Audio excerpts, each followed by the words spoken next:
Hello అండి. అందరూ ఎలా ఉన్నారు? బాగున్నారా? మా ఊరు నుంచి ఇక్కడికొచ్చేదానికి చాలా టైం పడతదనమాట. సుమారంగా 2, 3 గంటలు పడతదేమో. ఎందుకంటే ఇదంతా అడవిలోనే పోవాలి. ఈ అడవి పేరొచ్చేసి తూర్పు కొండనంటారు. ఇక్కడైతే ఒక అమ్మవారైతే ఉందనమాట. మల్లాలమ్మ తల్లని. చాలా మహిమగల తల్లి. మనం ఏదనుకున్నా ఇట్టే కోరికలు తీర్చేస్తది. చాలా మహిమగల తల్లి. కాడికి వెళ్ళాలంటే అక్కడి దాకా ఏమి ఎళ్ళవు. బండ్లు గానీ, ఈ కార్లు, ఆటోలు అట్టడన్నీ ఏం పోవు. అయితే బైకులైతే వెళ్తాయన్నమాట. మనం ఆటో తీసుకొని పోతే అక్కడ కొంచెం దూరంగానే వదిలేసి నడుచుకుంటూ అడవిలో వెళ్ళాలి.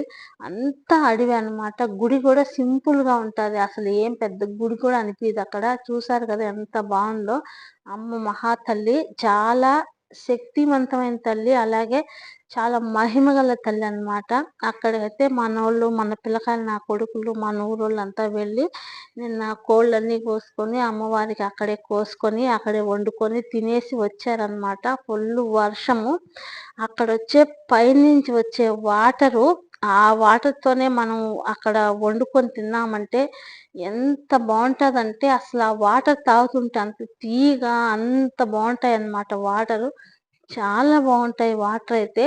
అయితే ఇక్కడ మామిడికాయలు గూడా ఉండేదనమాట. ఇంతకుముందు అందరూ వెళ్ళి అడవి మామిడికాయలను కోసుకొచ్చేవాళ్ళు. చిన్న చిన్న కాయలు, ముట్టికాయలు. కానీ మనం మామిడికాయ ఊరగాయ పెట్టుకుంటే చాలా బావుంటది ఆ కాయలైతే.